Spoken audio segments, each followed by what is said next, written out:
It's a little woo-woo. Body of all, mind of all, spirit of all.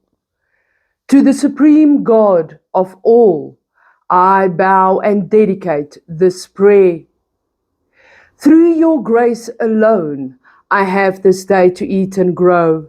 I have the strength to rise when I fall, and through faith, hope, and love, my intellect evolves to discern the real from the unreal. Guide my insight today that I may see my true self as more than a body, more than emotions, and more than thoughts. As I seek a deeper relationship with you, my God, the supreme cause of all. Reveal to me through my daily tasks and duties the hidden cosmic law that constructs, layers, and sustains reality itself, so I may no longer be enslaved by appearances and illusions. Show me the origin of my existence. Let me feel the power of your name as it's carried on my breath and as I reach out to your divine plan for me.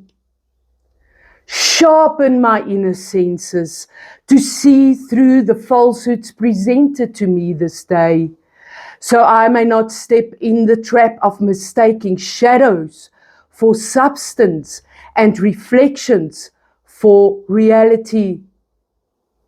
And as I continue this inner journey of spiritual growth, may your grace befall my every word, action, and step in this effort to gain knowledge of the 7 planes of creation, ever reminded that this world is not the whole, but merely the beginning of your vast creation. From darkness to light and through the blood of Christ, may there be peace, peace, peace. Amen.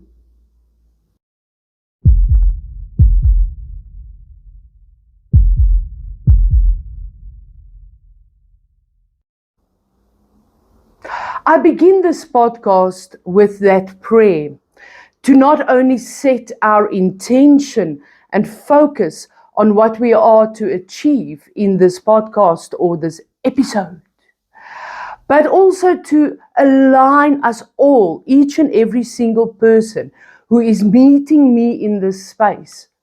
We need to be aligned in consciousness. Now, what on earth does that mean? It seems so fluffy when I say we need to be aligned in consciousness. What does that offer to you as an individual? And on a greater scheme, what does it offer to the world? I am Joan, your freaky philosopher, and this is where we further discover and explore spiritual intelligence. And I do this by asking and pursuing one question alone. I am dying to know, what is a human? I want to know a deep, deep sense of understanding as to how this body came to be. What are these subtle senses I feel? What's the telepathy tapes? Oh my greatness, the UFOs. I want to know when I look and observe a politician, and yes, politicians focus now because you're going to get a bit of a whipping. I want to know when I look at a politician, I want my spiritual senses to be so fine-tuned that I will know when they are talking nonsense in my ear, which is most of the time. But then I can be exact and precise and not just say I have a feeling. No, I have trust in my spiritual senses that I have sharpened because I consistently explore who I am as a human being through my spirituality. And if we do actually grasp what I teach here today, and it's taken me a while to grasp it, But if we were all just to grasp a fraction of what I am teaching here today, we can all become, what do you call them?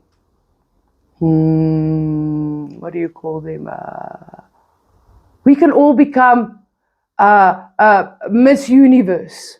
We can all become that and say, what do we want most of all? World peace. I want world peace, you all. Don't you want world peace? We all want world peace, but we also want peace within ourselves. And what I teach here today will show you how we achieve both. But we cannot get there without alignment. You see, a roadmap is only useful to the one who knows the destination. Now, I am old school. I am 44 years old. 44, not 33. Mr. Cash Patel. No. I am 44. Which means that I lived in the times where we didn't have GPS. And this takes me to the roadmap. Back in the day when we had roadmaps. And now I had to go see a client or go for an interview. And now I have to go. First you have to go, look, where do you start when you read a roadmap? Your destination. We as humanity, the normal guys, right? We are just floating about. We have been convinced that matter is master and that individuality is the only thing that rules. Where competition, standing on top of another guy's head, is the only way to achieve higher grades of humanity. I call nonsense on that, right? If we begin to understand consciousness through our multiple and various, second language, and through our various cultures and religions, if we begin to align with God through our religions, we can align with the supreme cause of all, which is God. We were human before we were religious, and this is where I meet you. This is where I meet you with the destination that we want to achieve. What is that destination? We as humanity want to evolve as spiritual beings, and we want world peace. That's what we want. So the destination is that. But now we need a map. If we have a map like in the olden days, now I know where I'm going. I went to the back of the book and I see, oh, it's Destination World Peace. Okay, Destination World Peace is on page 44. And I go to 44 and it is in block A, B, C and 2. I can't remember exactly. It was like a 2. The A is at the top and the numbers. Yeah, so you will go look at A2. And there is Destination World Peace. Now, back in the day, while you were reading the map, by the way, just to put you into the feel of things, because if you want to approach this question of what is a human, what do we need first and foremost? We need to be able to think in pictures, because observation matters. As soon as we see it, it begins to take on some life, right? So, think in pictures. See me there in the car. I'm there, right? I've got my map. We drive left-hand side of the road in South Africa. So I'm on the right-hand side of the car, right? And I'm driving and I've got my map book here. Now, in between, when you have to now, you can't like just remember the whole map. You're looking for street names and maybe looking for somebody to stop and ask because now I'm really lost. And I've got the road map. And then somewhere in between, you need to put the leg up. You need to put that leg up so that the steering wheel is here. And you've got the leg, you've got the steering wheel. But what you also have is your map. Got your map. Map is here on the next seat. And I'm looking and I'm and in between, I didn't have an automatic car. So I'm going to be like this and that, map, and in between, I need to change a gear. Now I need to go change my gear. Yeah, back in the day we had it. We really, I never crashed my car that way. And I always eventually found my way to my destination. So it took some fancy footwork to get there back in the day. The same thing with this. The same thing with the 7 dimensions of creation. It's going to take you a while to get that skill of organizing it, to get that skill of surrendering. You never expected me to say that, ne? Because when I'm like this, nothing is surrendering about this, ne? But we're talking spirituality. There's a surrender aspect in how we approach this. So in showing you and revealing these 7 dimensions of creation, we will now also have the pathway, the roadmap to the ultimate goal that we want, spiritual evolution. We want to know who we are as human beings, and we want world peace. Seriously. I'm not a beauty queen, but I think I can be a beauty queen, and world peace. Huh? We can all be beauty queens. In fact, let's all get together. Come on, come on, come on. You know you want to do it. Get in touch with your beauty queen and stand there and say, world peace destination. Right? Also awesome. Now, we know our destination. We know our map consists of 7 markers, if you will, the 7 dimensions of creation. Now we know we have a destination, we have a map. But who is this map and destination for? Now I'm talking to you. So because I teach on a causal level, this is by design, what I want to teach here is the cause behind the effect, or before the effect. If you were to look at you and I as a human being, I say we were born humans before we were religious. This is me pointing to the cause before the effect. You cannot have a religion without a human being. So this is where you and I need to meet. We need to suspend everything we think we know, including our religious beliefs, because there's a lot of fear that they put on top of you as an individual, especially in Christianity. Huge fears. Don't look left or right, just stay in your tunnel. Demons are everywhere. They're gonna come and get you. Nah. I am light. Demonic forces dark. I am an active force. They are a passive force. Where I go, God goes. There is no space for darkness. And it's also important for you to understand that as I teach the causal level, we're meeting as human beings. What do we know? We live in a dual nature, which means anything and everything, no matter how moral you think this concept or this topic is. Even if you take the sense of spirituality and you take it to its extreme, it can be twisted, it can be perverted, and then it becomes demonic. It's displaced morality. It's too much of it. So that is when something becomes demonic. You can actually not have a demonic force without morality, because they have to take morality and pervert it. If morality is not there, what you're going to pervert? You can't pervert nothing. Why? Passive force, active force. The light of God is the active force, and it's the very nature of the active and passive relationship that the passive force is there to serve the active force. Why? Because first was energy, then matter. First was spirit, then matter. You see, we as human beings, we are shaped and molded without our consent because we choose to remain ignorant of the 7 dimensions of creation. Some of us refuse to look at it out of fear. Others dismiss it just because, well, there is no God. And by the way, atheists, come in, sit, mense, sit down. Atheists, you are totally welcome here. In fact, if you stick around, Mr. Atheist, I don't speak down on you, not at all. I'm quite impressed by the way you are questioning God. And if you stick around, you will discover why those questions are there. You see, I'm not here to give you the answer. I give you the map. I give you the destination.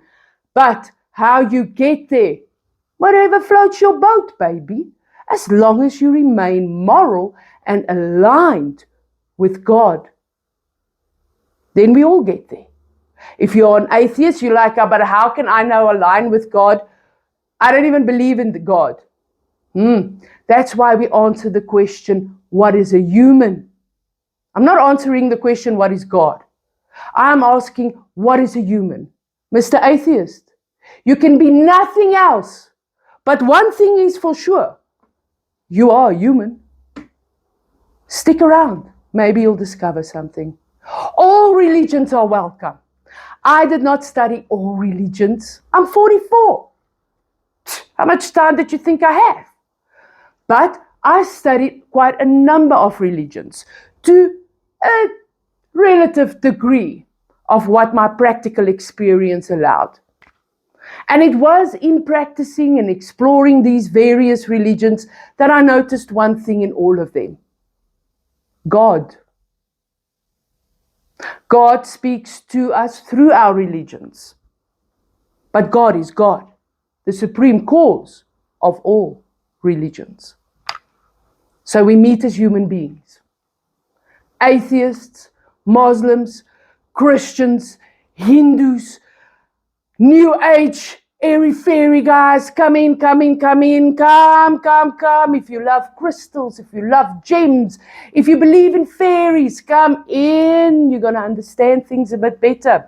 UFO people, come.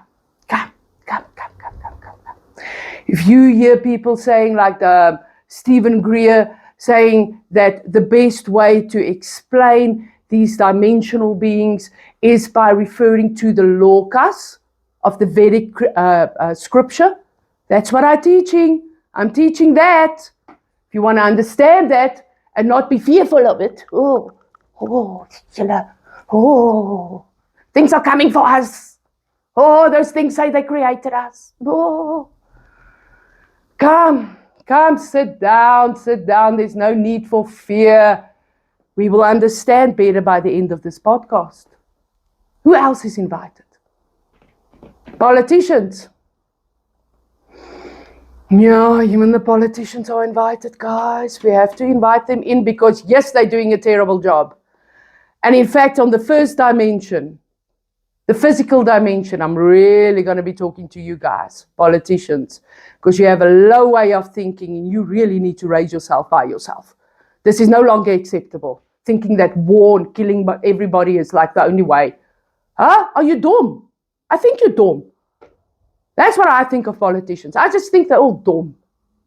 You cannot come to the same conclusion every time. And every time that conclusion is death of another. Phew. You really need to raise your thinking. So yes, even politicians, sit down. We don't want to hear from you. We hear enough from you. You can sit down. Just shut it. Sit down, politician. Okay? If you're upset, you don't want to be, you leave. But if you want to learn about a higher way of thinking, Mr. Politician, then sit your tush down and keep quiet. You can listen to the people for change. Oh, politicians. I'm going to be okay. Ooh, white coats, scientists, the greatest experts in the world of matter. Please, I need you. I know nothing about your world. What I know about your world, I derive it from energy. So the world of energy, spirit and matter, energy and matter. First was energy, then was matter. Energy teaches me about matter. But boy, oh boy, there's a lot more to learn. So please, the white coats, come in. If the white coats are here specifically, and if you have maybe a chum, maybe you have a friend white coat. Maybe his coat is more like yellow by now because his wife had to wash it so many times. Then white becomes yellow. Maybe that's the yellow coat you have there. Invite him in, especially if you are curious about quantum string theory. Quantum string theory. There we go. Or quantum mechanics. What I teach is cosmic mechanics. See? Sounds kind of the same, ne? Yeah, it is the same. It's the reason why a white coat, a scientist, a doctor, if you're of that profession, come in and sit down. You will understand quantum string theory in a very cool way. Because I think in pictures, I work in pictures, and I teach in pictures, which brings me to the next topic.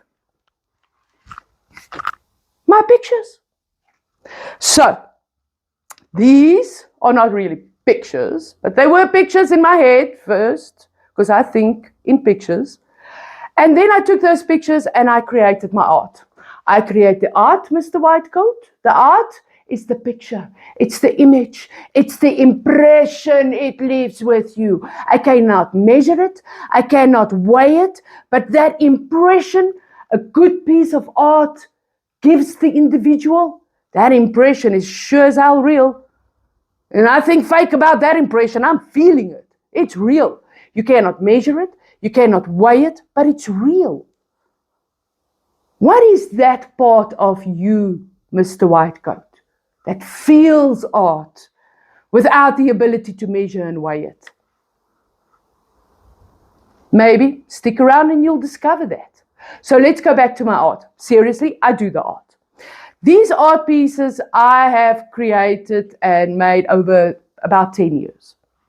Little did I know, and take note here, it's a prime example of how consciousness works, of how God works. Things that you think is completely unrelated, individually created, one no relationship to the other. And 10 years later, I look at it as I turn around and I'm busy recording a podcast and I realize, it's the map. It's a map that was inspired through me to create the art so that I can now use it in my podcast. 10 years ago, I didn't know I was going to have a podcast. I promise you that. So, what is the art and what does it mean? I'm going to refer to it consistently as we move through the 7 dimensions of creation. First of all, we have the chessboard. The chessboard is, other than just the prettiest chessboard you've ever seen, right? Chessboards are boring, most of them, right? Quite boring. You can get a special one that's like made out of sandstone. I have one of that. It was made by Buddha, by monks at the foothills of the Himalayas. Beautiful chessboard. Beautiful. It's only this big. It cost me a bit. So I didn't buy the big one. But I have it. Beautiful. But boring. 2 colors, that's it. Life is not like that. So it didn't work. Couldn't have worked for me to show you what I want to show you. What I want to show you is that life is a chessboard. This is the grid on which you operate. That grid creates an environment. You see my little pretty flowers there? It's an environment. Woo! Environment. What do we have within the environment and the individual and the relationship that is created between the two? What do we have? Think. We have free will. We have, do I go left? Do I go right? Ones and zeros, ups and downs. I need those dualities in order to make a choice. Where am I going to go? Free will. This is your grid of physical experience. Now, the one thing we know, and even Einstein pointed to it, is that the way we observe things matters. The way you look at things matters. It's why the same, like 2 people can look at a data center. The one sees chaos and pain and death and destruction, and the other one sees just bliss. Obviously, because he's getting a whole lot of money in his back pocket and he doesn't give 2 hoots about the community in which he's building this whole thing. The point is, they're looking at the same thing. They feel different about it. This is because your perspective is relative to your point of reference. The guy in the community's point of reference is his home, his health, his children, his future. The guy building the data center, what is his perspective? It's not my house. It's not my area. My home is far. I have to get into my helicopter to get into my house. Far from these data centers. All I see is money, baby. Yeah, money and power. They look at the same thing. They see different things. You can even look at 2 individuals in the same environment. In other words, let's use 2 guys from a community where a data center is being built. And you will find two different opinions. They look at the same thing, they see differently. It's because perspective is relative to your point of reference. What are you comparing your reference point to? I'm comparing it to my health. This is a bad idea. He's comparing it to his money. This is a good idea. What is that relativity that pushes behind the way you see and look at things? When you begin to understand and just observe, you don't even need to understand. Observation matters, guys. How you look at things is everything. It is what brings creation into matter. Double slit experiment. There, poof. White coats. There's the proof of what I'm talking about. Observation matters. But how you observe the thing, how you feel about the thing, defines how that matter expresses. That you didn't know, white coat. That happens. How do you know it? Because I have my 7 dimensions of creation. You will see why that is true as soon as I go into it. How we observe the things. If you begin to observe that politician with your 7 dimensions knowledge, or that UFO that's just landed. Oh, bidi bidi bop.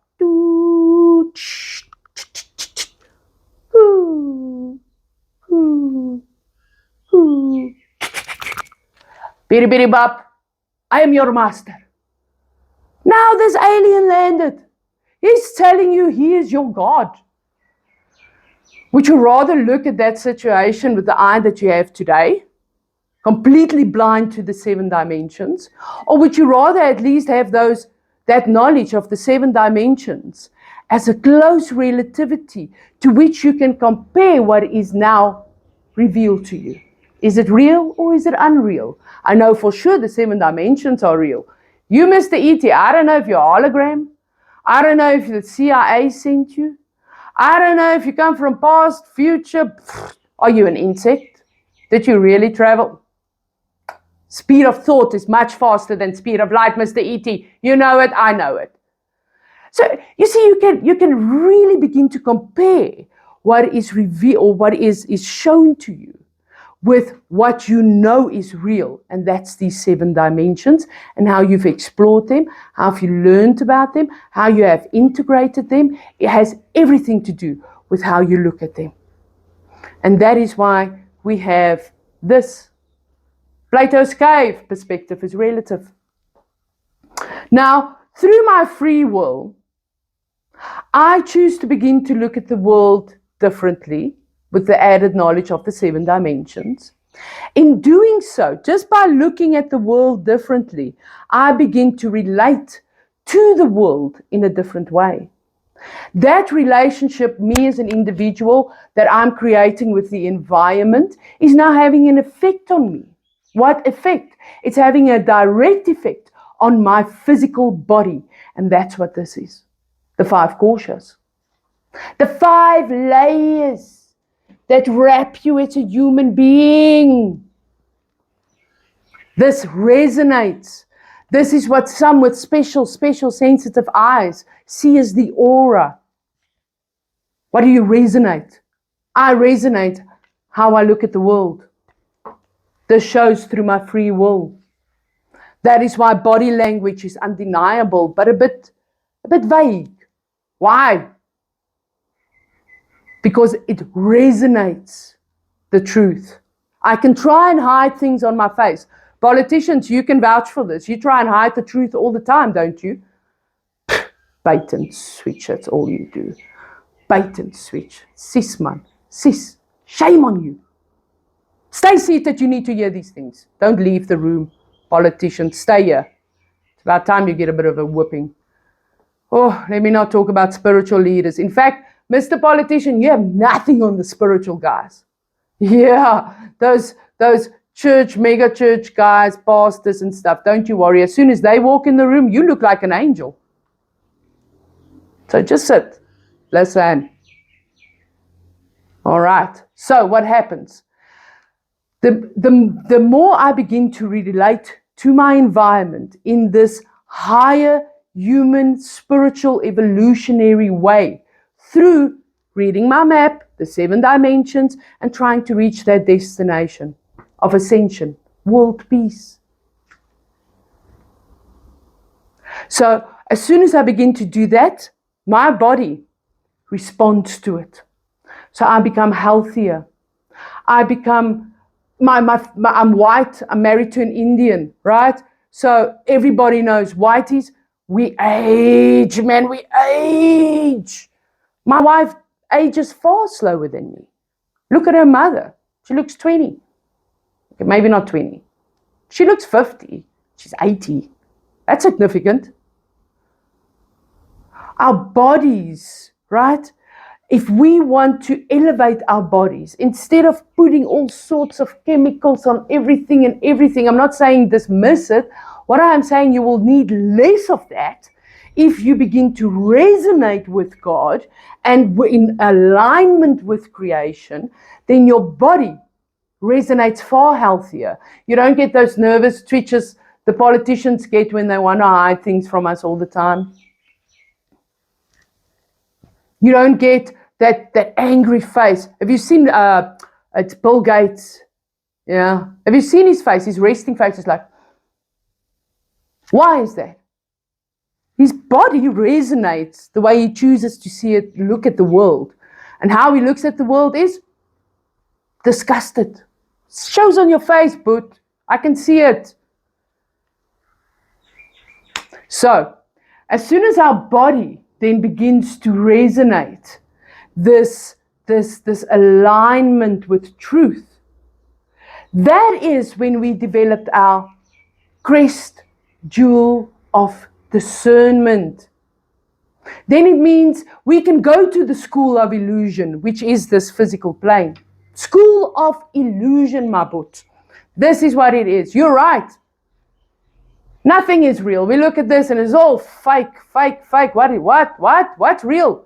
Look at the Charlie Kirk assassination. What's real there? Look at the aliens. What's real? We don't know. You think I'm not going to cover AI? I'm going to cover AI. I'm going to whip AI's bottom. But that will come later. I need to talk about AI, but we will talk about AI at the end of this podcast when I'm all psyched up and ready to go. So we need to develop our crest jewel of discernment, Viveka Chudamani, our crest jewel of discernment.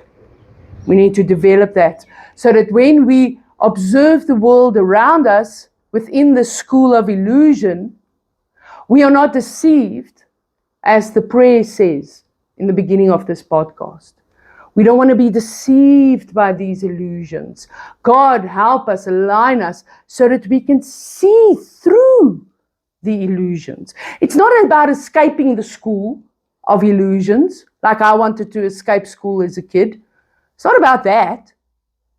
The test of the school of illusion is, can you see through the illusions? Develop a knowledge and a practical understanding of the 7 dimensions of creation, and you are very well positioned to begin to see through the illusions. Matter isn't master, it is mask.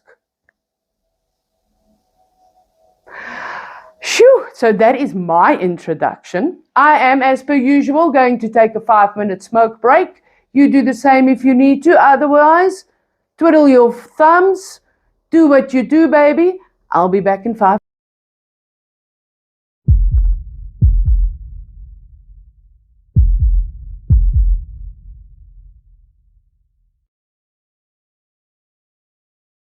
It's a little woo-woo.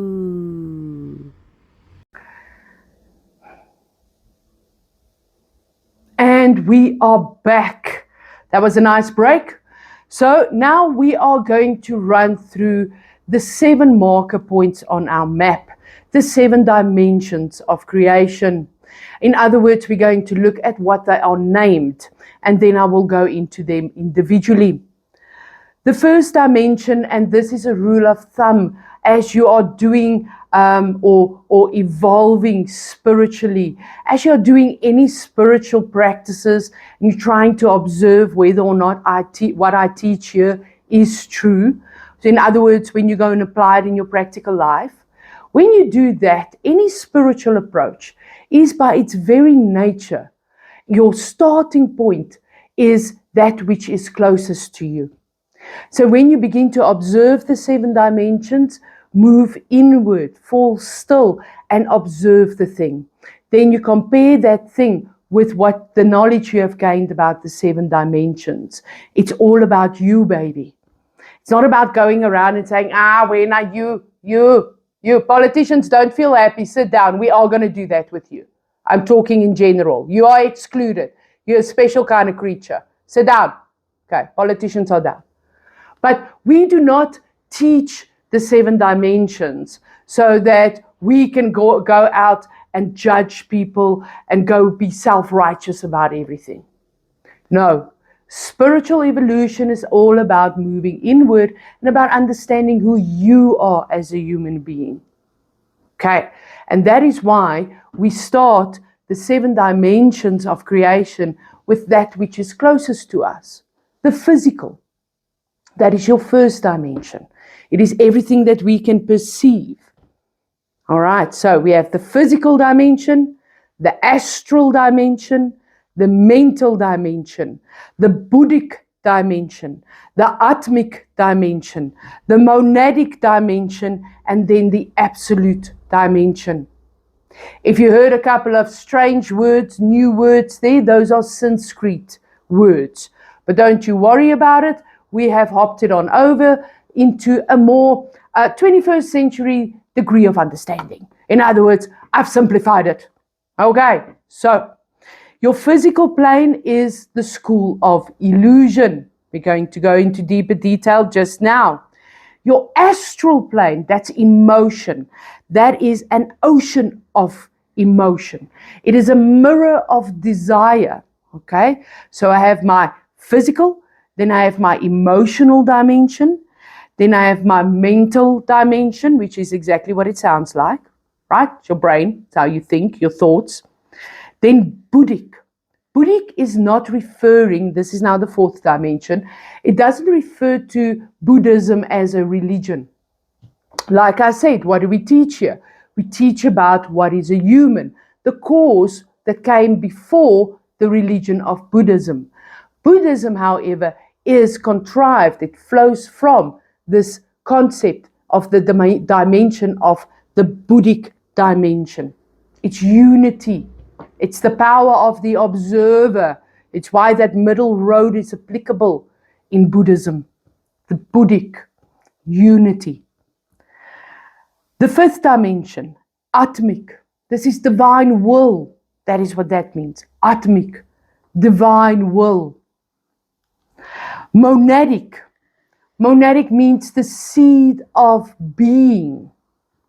And then absolute is God. Absolute, the absolute force of everything.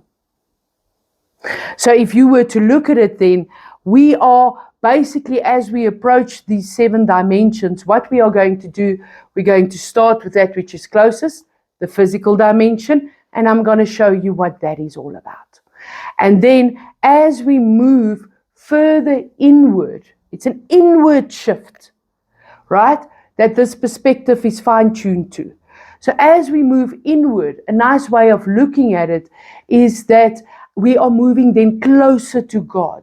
That very point, that absolute point of force of creation, before things even went into a seed and the seed of being. We want to be at that, we want to understand that critical dimension of the absolute.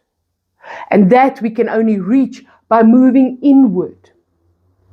A good way or an easy way of relating to this inward movement and how we move then closer to God is look at your heart as a mirror. And this mirror has dust on it. It's mucky. It's icky. After a lifetime of 44 years of all sorts of doings, and trust me, I did all sorts of things. I did not live a sheltered life. So I have 44 years of muck and nonsense here on my heart. My mirror. What does that mirror do?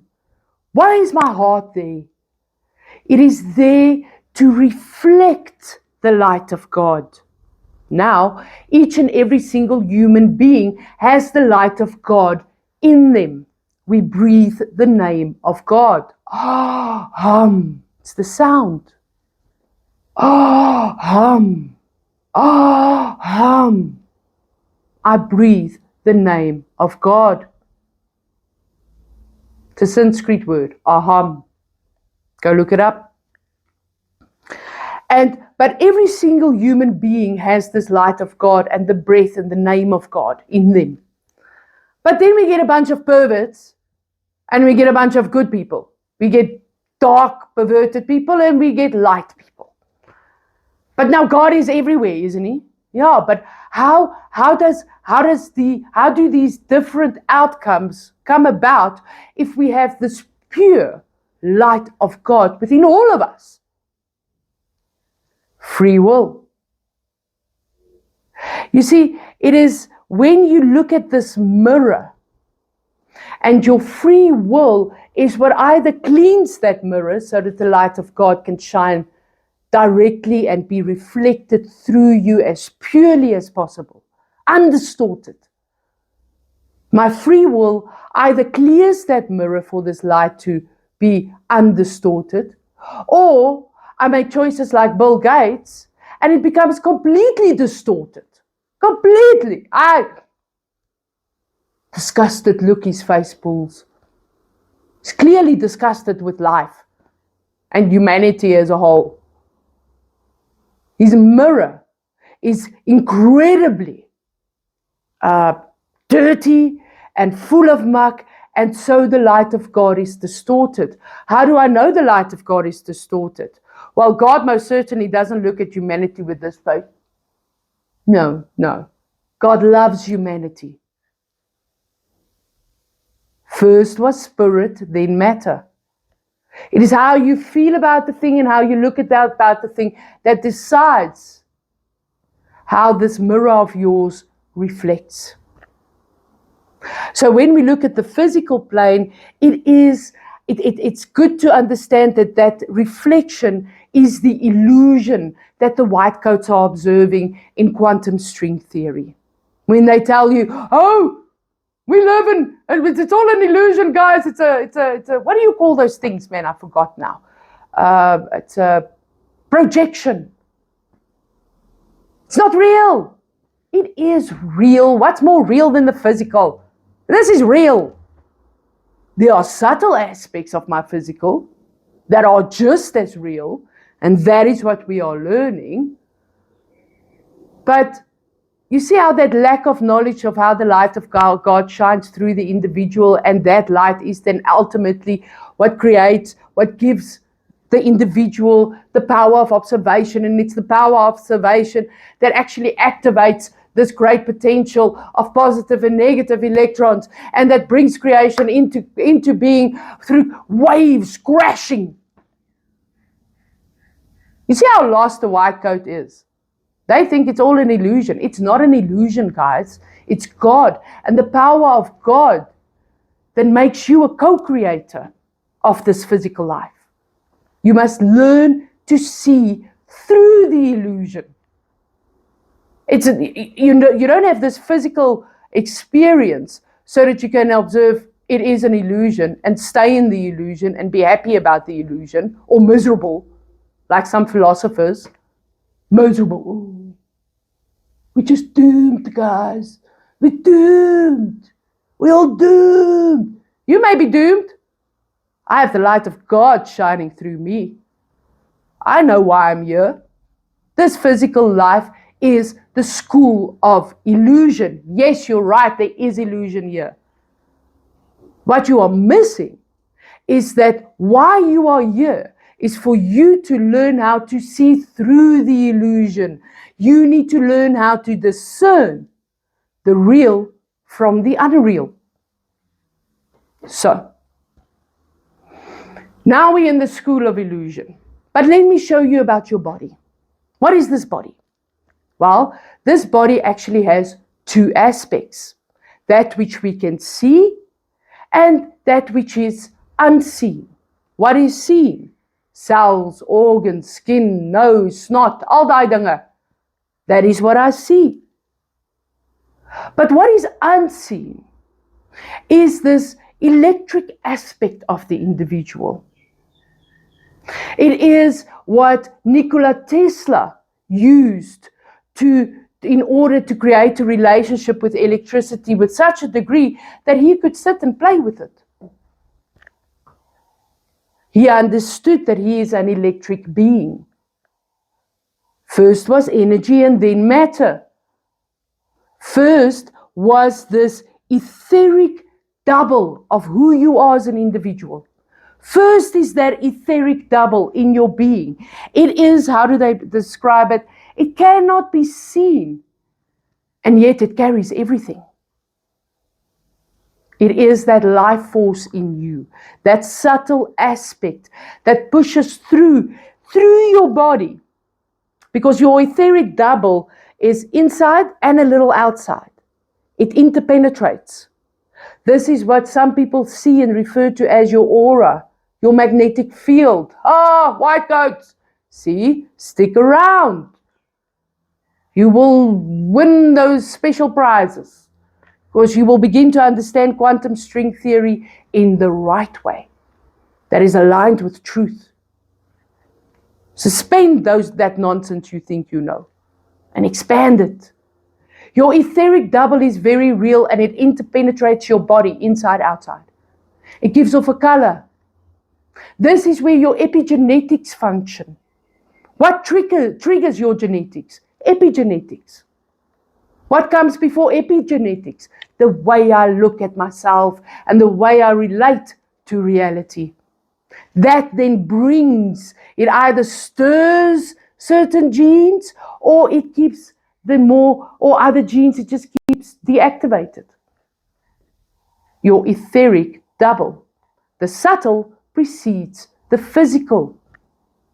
Now, if you don't know that, if you don't relate to that, and I do wonder, and I haven't looked at it, I'm busy looking at it, but I'm going to throw it out there for the Christians. Maybe somebody can come back to me with an answer even before I can find it myself.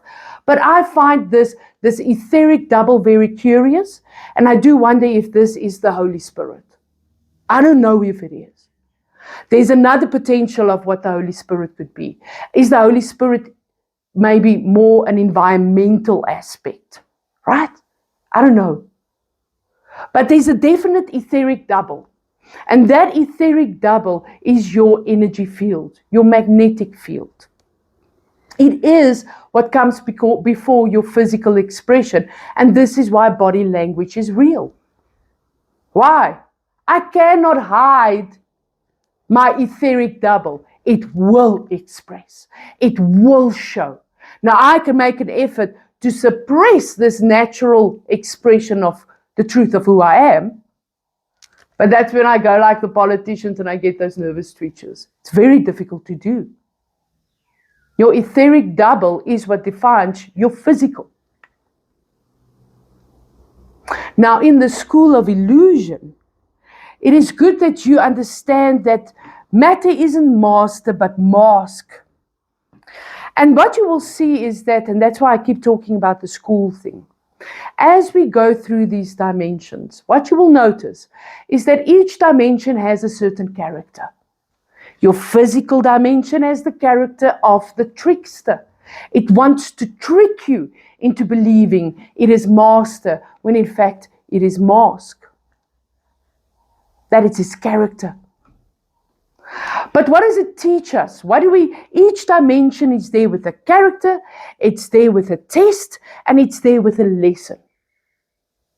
Once you understand the character, the test, and the lesson, what happens? The slinky effect, which is recurrence. Which means that the character, the test, and the lesson doesn't stop. It recurs. It's a slinky. It keeps coming back. It keeps coming back, and it comes back. This test. But every time it comes back, once you understand a certain degree of this. So now, just by listening to what I'm teaching you, you are already now graduating into a higher, a deeper degree of understanding. So the next time these recurring currents, these recurring patterns of yours come to you, now you begin to look at it with this knowledge of matter isn't master, it's mask. Now you look at the same pattern but with a deeper sense of understanding. There's your slinky effect. It's the same thing over and over, but with a deeper sense of understanding. And that is how we spiritually evolve. It's a slinky. Space and time is a slinky. All right. So, as we are operating in this physical dimension, the dimension's character is to be the trickster. What it does, it's a school of illusion. And what it does is it's teaching me my basic survival skills. And what is better to survive than to understand what is the real from the unreal? So now I graduate. I'm in the school of illusion. Mr. Trickster, I see you. So now I know that I am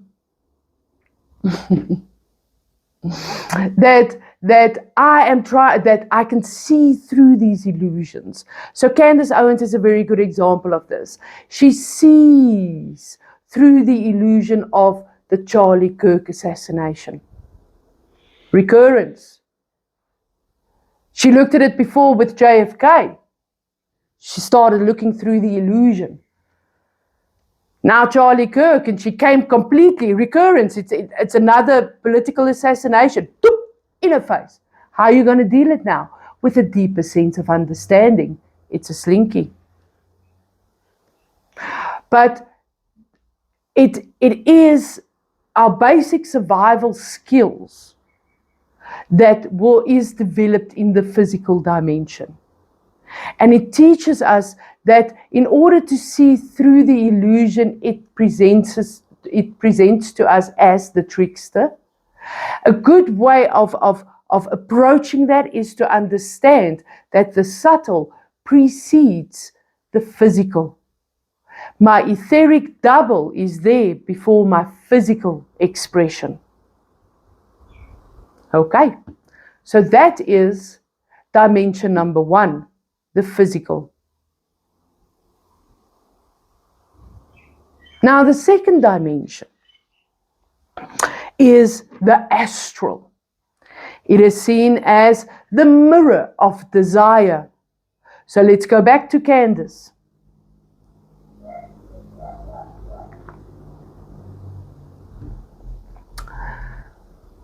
Candace Owens once in one of her episodes said that, or referred to her as having astral traveled.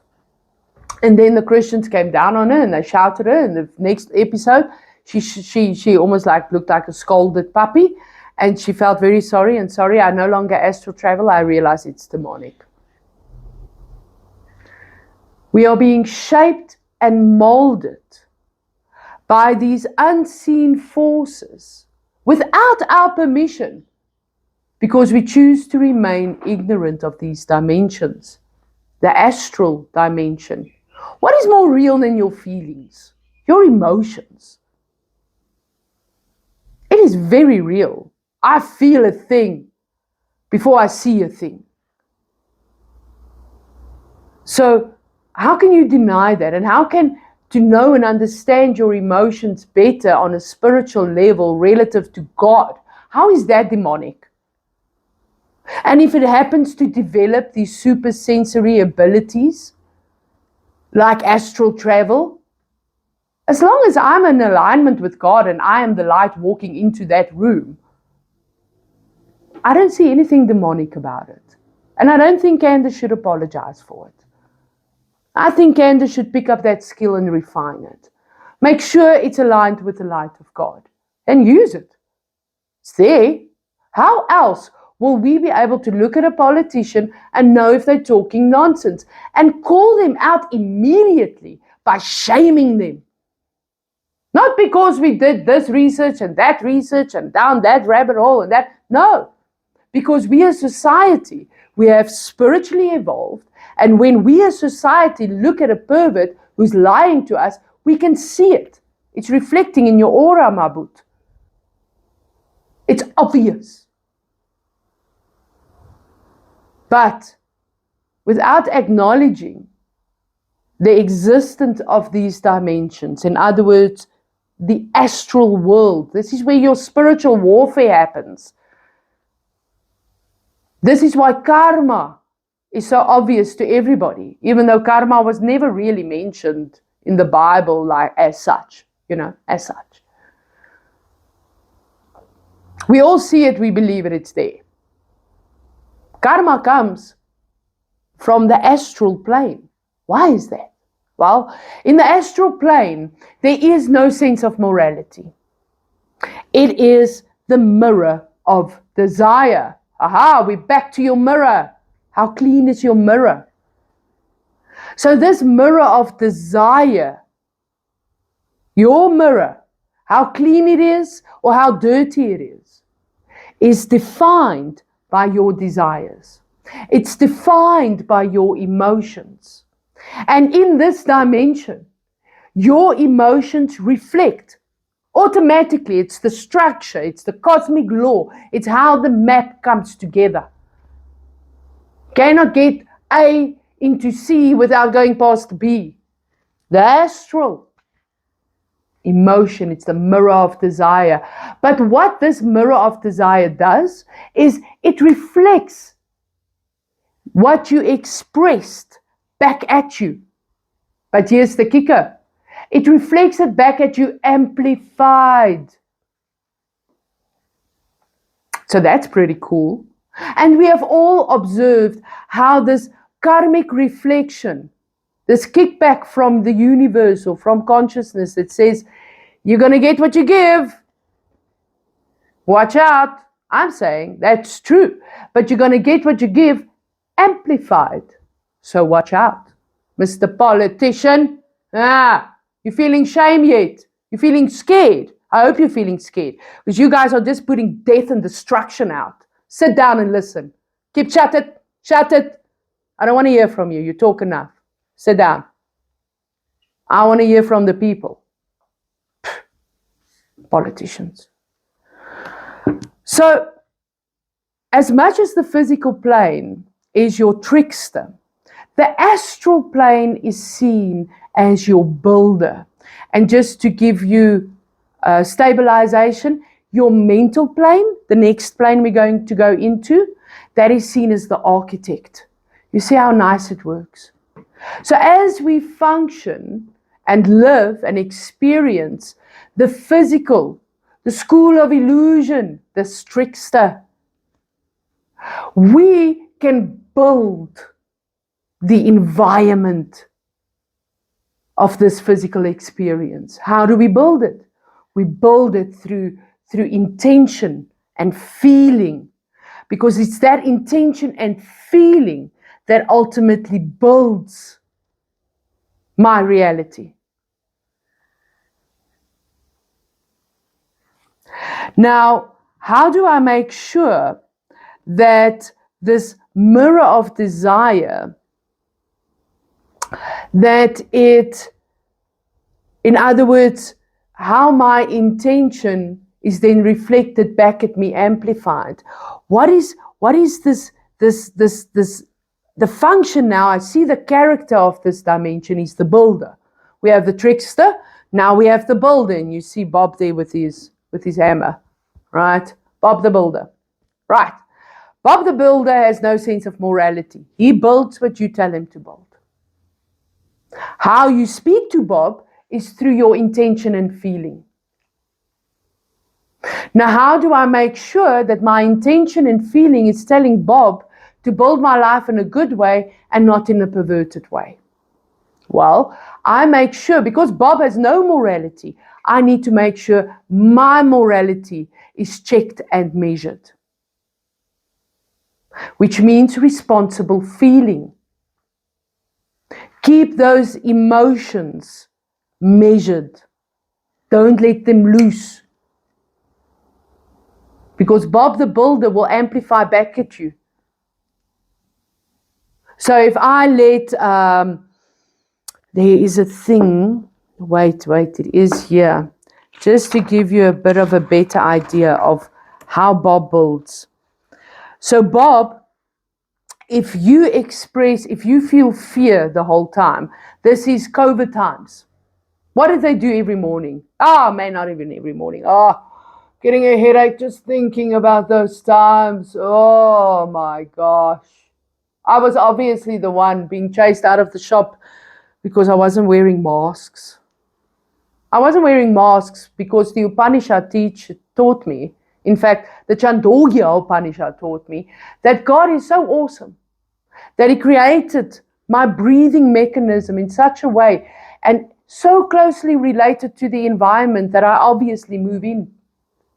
That it is the very nature that as I walk and move in this environment, wind comes and blows my airways clean and clear. It clears my space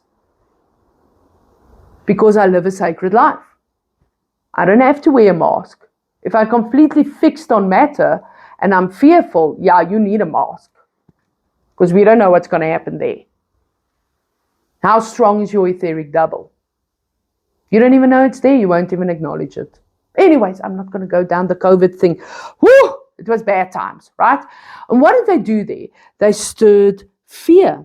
This was the sense of I cannot go here, I cannot go there, I cannot breathe fresh air, I cannot do this, I have to wash the bananas before they come into the house because the virus. Right? And it's this fear that forges a wall in the astral dimension. It bleeds out of you like smoke and becomes a shadow that follows you. Can you see the picture created? This is the astral dimension. This is real. Think about it. Remember it. Next time you feel fearful, that fear creates a wall in the astral dimension. And so I can tell you another one. Desire, this feeling of desire that you push into the astral world, that desire, what it reflects back is scarcity. See how it happens? Amplified.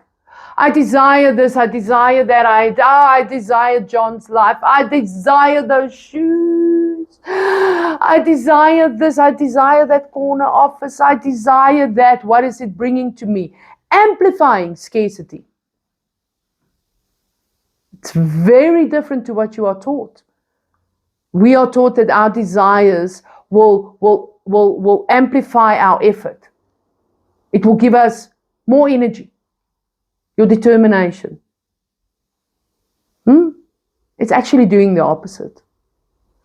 Yes, you can still achieve what you want, but through your own personal level, go and ask those who achieved that which they wanted, and ask them what was the cost.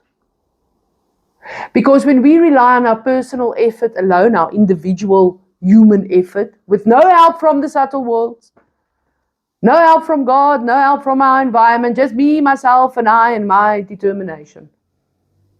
If you rely on that alone, you're going to burn out, you're going to lose that which you value, and you're going to end up an empty vessel. Because no human being can sustain it. It's not because you're a loser. Bill Gates is maybe a loser. You don't know. But it's because the way the human being is put together doesn't allow for your individual effort alone to be the cause of happiness and abundance. We're not built that way. Your effort runs out. And as you become more tired because this effort and determination to reach your desired goal is pushing you along, you have to shed things. And that's when you begin to lose family and that which is important. You're pissing into a brick wall. Some relief, but that splashback, bad, Pausa, bad. So how is the human being then created? If our individual effort is not the force that brings us into abundance, peace, happiness, what is it then? You'll find out, but only I think it's the 5th or the 6th dimension. Not right now, but there is a way. So what are we to learn here? That way where your individual effort is not the complete force for you to achieve your desires, right? To be happy, world peace.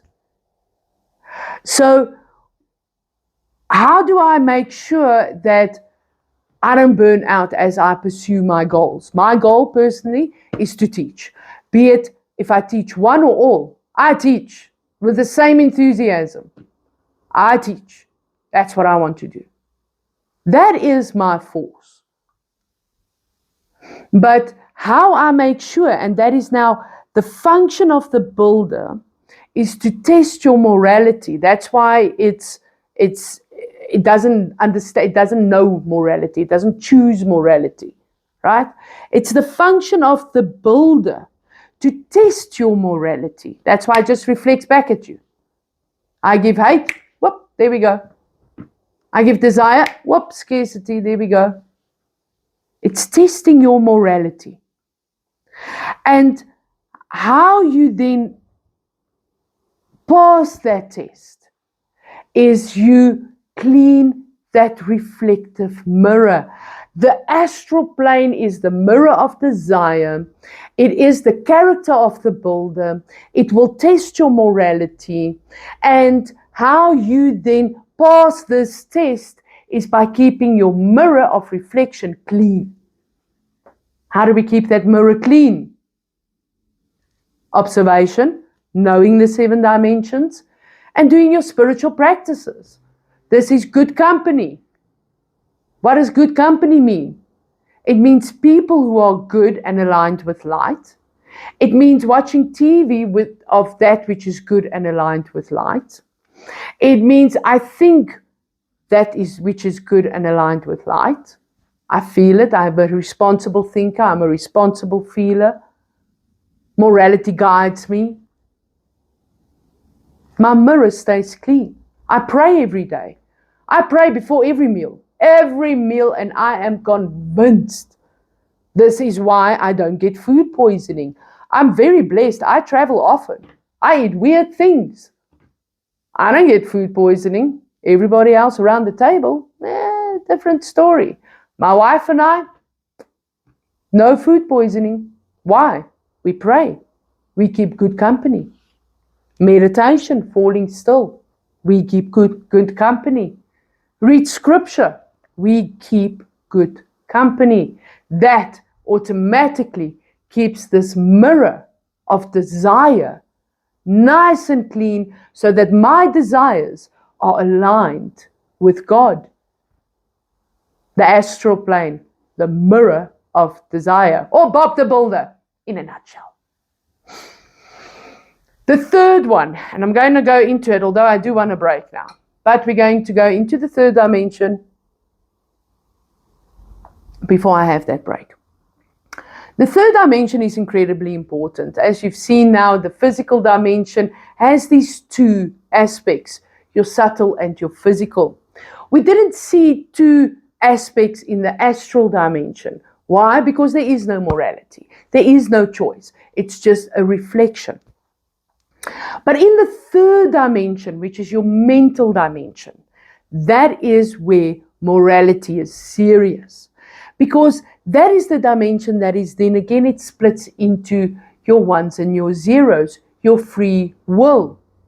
Now, your mental dimension is split into a higher way of thinking and a lower way of thinking. Politicians, this is why you are in trouble. Sit down. I don't want to hear from you. Press secretaries, shut it. Sit. Listen. Listen. This is why you are in trouble. When it comes to the mental dimension, we as human beings, what is a human? We as human beings on the mental dimension have the choice between a higher way of thinking and a lower way of thinking. Now, when I observe politicians, what do I see? A consistent, recycled, lower way of thinking. And that is why we keep having to kill people. Why are we killing people? Politicians think with a low mind. That's why you are in trouble. My only conclusion is that they're not qualified for the job. I don't know where our philosophers are. Their absence makes them unqualified. So it's up to you and me. Fortunately for us, these dimensions function in such a way that even if just 5 of us, 10 of us, 100 of us pick this up, the 7 dimensions, and we begin to live in alignment with God and morality. As soon as we begin to do that, 5, 10, 100 of us, the power of God is of such that it's like a light bulb that is switched on. You don't see a light bulb go, oh, so much of darkness around. It's all over. Oh, I don't know if I can. No. A light bulb doesn't doubt its ability. Switch that button on and it stands as the passive force that just entered the room of darkness. Darkness cannot stand it. And that is why in the mental plane, we need to begin to apply the higher way of thinking, because if we do that, it will only take a few of us who are aligned with God and consciousness, and we will bring big change to this world. It's the very nature of the macro and microcosm that one individual can have this huge effect through spiritual application. You can't do it through your effort alone, but you can do it with the essence of God becoming the force of your effort. Then we begin to make big changes, and those politicians can either get fired or can join the group of higher thinking. Get your spiritual life together. And by the way, Mr. Politician, do you guys, Joe, Dave, Steve, Candace, George, Uncle Lionel, Coach Colin, and Baron. The way we bring an end to politicians bringing war to our soils is very simple. Every single politician must agree that if they vote for war, that either that politician himself or his firstborn son, or closest to, his firstborn, let's just say firstborn, women are allowed now, I don't even have to say son. So every single politician, either you or your firstborn, will be sent to the front lines of this war that you see no way out of. I want to see you guys in front. Or your firstborn. Maybe you'll think twice before you start killing people as a solution. These politicians, I must calm down. Higher way of thinking. The higher way of thinking is that we need to make this personal again for the politicians, and my suggestion is that. Take responsibility, Mr. Politician. How do you do that? If you want to kill, the responsibility you take is your own life or that of your firstborn. No negotiation. I don't care if you're 80 and you have no children. You'll go there. Sit there in your little wheelchair and be shot. It's fine. I don't care. We must make it personal. You want to go let other people's children die. Is it harsh what I'm saying? I don't think it's harsh. People are dying. And politicians are the reason. And the reason why is because all you have is a lower way of thinking. There is no way in you that you can have this higher way of thinking. Clearly, obviously. Because in every single country, we have this about politicians. It seems to be a qualification. Sir, Mr. Politician, you want to go somewhere in the politics? Yes, sir, I want to go somewhere in the politics. Sir, do you have any higher ways of thinking? No. I dropped my higher way of thinking there. All I think is low. Oh, so you qualify, good luck, yay, there's your star. Politicians, lower way of thinking. Now, how they explain it is that your lower mind is recycled thoughts and prejudices. I think that's what I just referred to. The higher mind is, however, a clear space of origin, inspiration that descends from pure creation. Thoughts become things. And a good way of looking at your thoughts is to relate to your thoughts as the fire. It is the architect behind Bob the Builder. Before Bob the Builder begins to build your physical life. See how it works? The one moves into the other, and there's a slinky interrelationship between the 7 dimensions of creation. And it is then the architect, it is your thoughts that become the things. You have to have responsible thinking. It is like fire. If you treat it irresponsibly, it's going to burn your face off. Or you're going to lose a thumb, like people who shoot fireworks. Or an eye even. You have to handle the fire responsibly.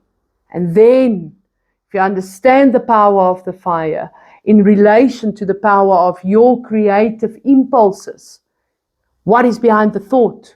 Julian, Dory, you wanted to know? What is behind the thought? Stick around. How do I get ideas? It's here. It's this interrelationship between your thinking, feeling, and doing that stirs this pot in the dimensions. And as this pot is stirred, your free will, you decide, what am I going to think about? How am I going to feel about it? And how is that going to express in my physical life? So the character of the mental plane is one of an architect. And the lesson of it is create thought forms deliberately, using them as servants, but to accomplish specific purposes. And all the Christians run. Demons! Demons! Demons! Demons! No. Remember, anything can be perverted. Just because we are operating with an understanding that thoughts become things for real. What do you think a ghost is? It's a thought form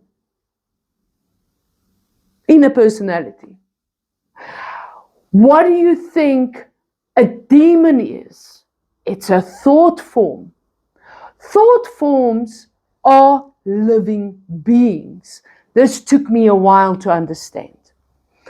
And the only way I really could understand it is by relating it to my Christian upbringing. There we are taught about demons. But what the Vedic knowledge has taught me is that these demons that I have been taught to fear are displaced, ill-measured morality. In other words, it's something of God, because God created all, and the light of God is in all, that has been perverted. And how you pervert that thing is how you feel about that thing. It's how I think about that thing. My emotions and my thoughts feed that mental creature, that mental being that was created. Now, you heard me refer to it as a creature because we are taught to relate to this dimension of weird beings as demonic, scary monsters. But I'm here to tell you that it is exactly in this dimension where thoughts become things. It's exactly in that dimension where we have archangels, where we have protective guides, where we have our ancestors.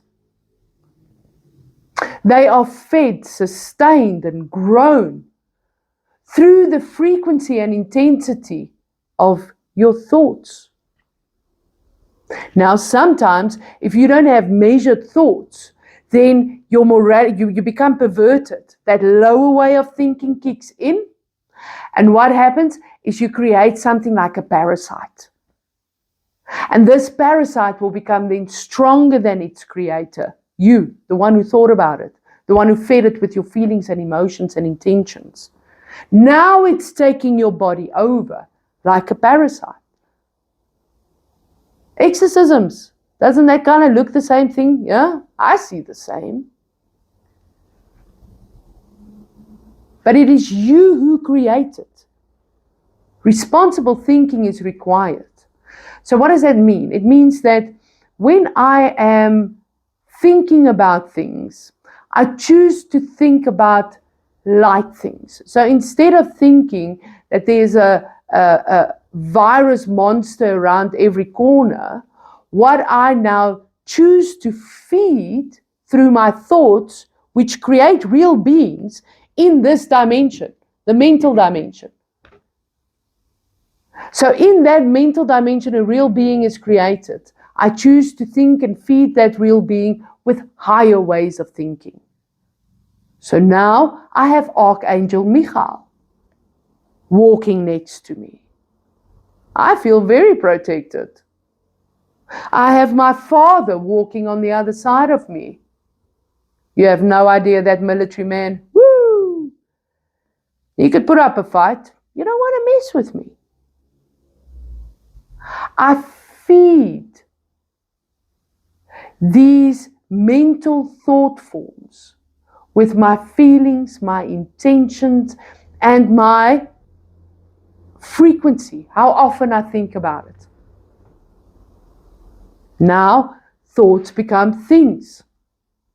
So that is your first 3 dimensions: thinking, feeling, doing. The architect, the builder, and the trickster. Now, in the mental plane, how you graduate that plane is by showing this flip. So now I'm not thinking about fearful entities and feeding them. I am now thinking, creating helpful entities that will keep me safe and sound. I'm a South African woman. Safety and security is important. It's why I have a pit bull. It's why I have a knop kitty, a badass attitude, and a couple of guns down here. Safety is important. And then I'm busy with spiritual work. Woo! Yeah, safety is important. So yes. But the way I now graduate the test of the mental dimension that this architect is giving me is by showing that architect that I can create entities, helpful entities. I'm a co-creator and I take responsibility for the way I think. So I graduate. Now, these first 3 dimensions is what reflects the separated part of who you are as a human being. In other words, it's how you as an individual relates to the world. But this is not the only part of you. The next 3 dimensions we are going to go into after my smoke break are the dimensions of unity. So a nice way of looking at it is, I'm going to go draw a picture. So this is what I call the scale of man. And the scale of man has free will choices. And we have spirit, matter,